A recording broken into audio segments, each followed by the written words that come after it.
Hey, how's it going, everybody? Superspan here. Today, I just wanted to talk about the first 6 games or so for the Bulls season. I mean, this kind of goes without saying, but they're a really confusing team. I mean, there are some nights where they'll blow out these teams, or there's some nights where we'll play down to our competition. I mean, we saw that against San Antonio just the other night. And, I mean, look, I love how DeMar's playing. I love how Vooch is playing for the most part. I think the additions of Drummond and Dragic were huge, actually. Like, Drummond is exactly as advertised. And I feel like and then some. I mean, he's looking phenomenal. I forget how many boards he got against San Antonio, but I know he had a pretty solid double double, and he really just provided what Vooch wasn't providing that night, and that's not really necessarily a knock on Vooch, because Vooch has started off red hot. I believe he's had a couple, slow games, but especially against San Antonio, where he didn't even crack double digits on any category. But that's what happens when you go up against the seemingly 10-time first team All NBA, 10-time All Star, 9-time MVP, Zach Collins, or Jakob Pertl, or whoever the hell, whoever it was. But it's just weird. I mean, that he pretty much, I think it is Jakob Pertl. I was wrong, but basically a role player, a glorified role player. He's good. Don't get me wrong, but Vooch is better. Obviously, I would say I'm not trying to be biased, not conceited, but biased. But Vooch is way better. I mean, come on, 2-time All Star. I bet you his averages alone are just double what Pirtle averaged in his entire career. But I'm not trying to go in on Pirtle. He is a solid player. But it was a tough game. We scored over 120 points, so it's like we would have gotten the win. I feel like 8 or 9 times out of 10. But the Spurs just played really well. I don't know what it is, again, with going up against these random role players that aren't even close to all stars, but then once they go up against us, they're mega stars, Furkan Korkmaz a couple years ago. He just looked like Steph Curry against the Bulls, and Cleveland. I mean, I went to that game. Chetty Osman was looking like a superstar.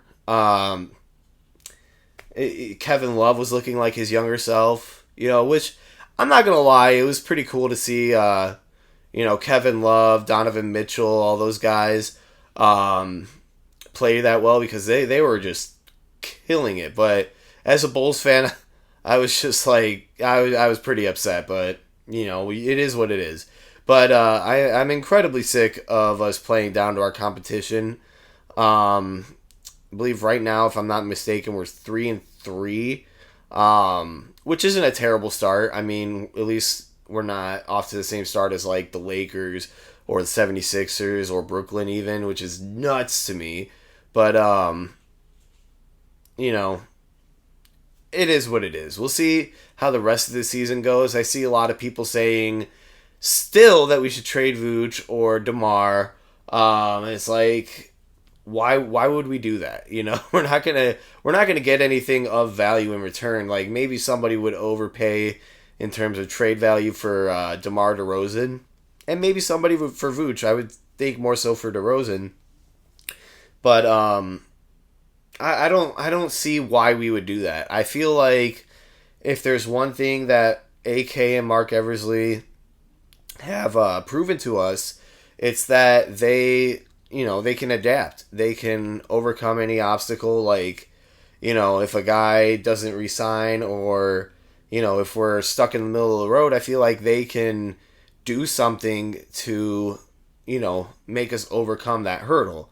Now, I don't know if that would be in the form of a trade, but I mean, I think one thing that's very evident is like, man, like I cannot believe we didn't address 3-point shooting. It baffles me that we have had this issue for so long, and for guys that are as smart as AK and Mark Eversley, it's like, how do you not see this as like the number one issue right now? Like, we have like, I don't know, like 1.5 shooters on our team, and I think it's like Zach and Lonzo Ball, but Lonzo's the half right now because he's not even playing. So it's like, I mean, what are they gonna do? Just limp into the postseason with, I don't know, like Lonzo Ball coming fresh off an injury and Zach LaVine, as our only shooters. It's like those are two of the most important guys on the team right now. And I feel like in order to have a really effective offense, we have to have the type of players that literally, like, that's their job, is just to shoot threes.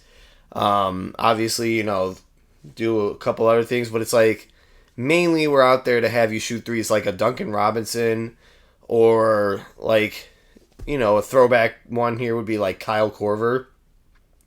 So I mean, I don't know what they can do to fix that, but hopefully they do something.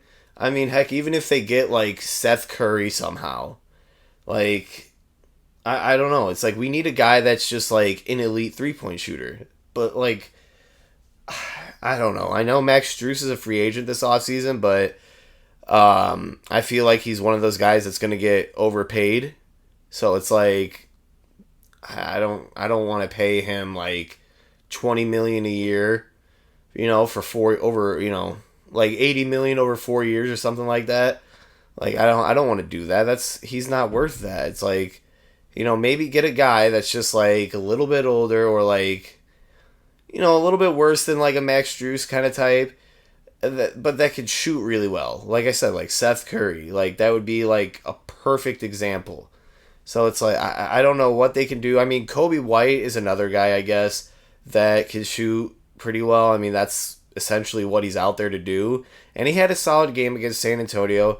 He's had a couple of solid games, and I really like him, but it's like, man, he's so inconsistent. And that's the theme with a lot of these guys on this team, especially in terms of shooting. It's like, one night they'll be like 4 for 5, and then the next night they'll be 1 for 6 or something. It's like, we can't buy a bucket. I don't know. Like, Caruso, I hear a lot of people getting upset with Caruso because of his offense. It's like, I get that and all, but he's not supposed to be like an ops or an offensive like type of player. He's supposed to be out there for defense, and he does that job really well.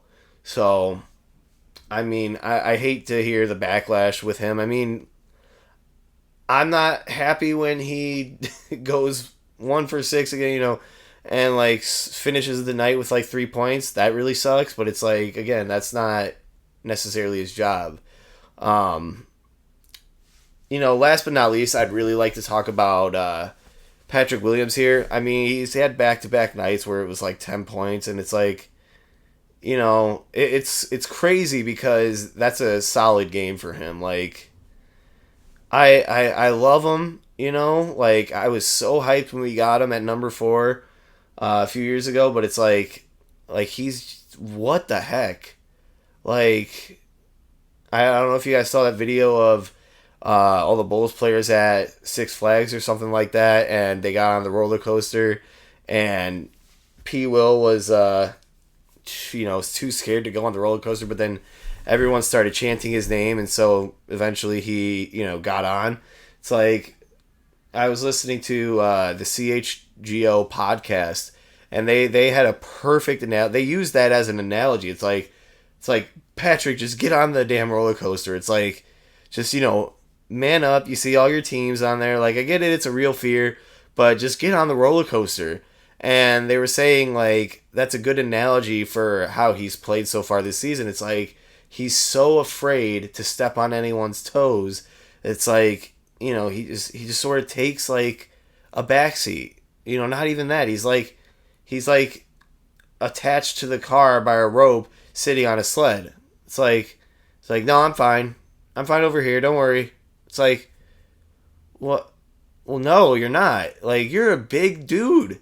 Like, you should be out there, like, just dominating. Like, his defenses looked okay, but it's like that's just it. It's okay. He's looking like a Wesley Matthews type of player, and it's like he's he's supposed to be Kawhi Leonard 2.0. Now, is that possible? Probably not at this point. Who knows? But I want to at least see him turn into like a good role player for us, like a good 3-and-D kind of guy. It's like maybe, like a Jay Crowder type of guy. I don't know. It's like it's just tough to see him have these tough games where he just looks kind of sluggish out there, kind of scared. But hopefully that changes. Who knows? But I'm gonna end it there. I want to thank you guys so much for watching. I should be making another video early next week. I want to at least get back into making a video once a week. I really love making these, even if even if they only get less than 100 views. These are so much fun for me to make. So if you guys are watching, thank you so much. Please leave a like, comment, tell me how you feel the Bulls season has gone so far. And yeah, I mean, hopefully we get into a big groove here and just start playing at an elite level, and hopefully we win the championship. Who knows? But thank you guys for watching. I'll see you guys next time.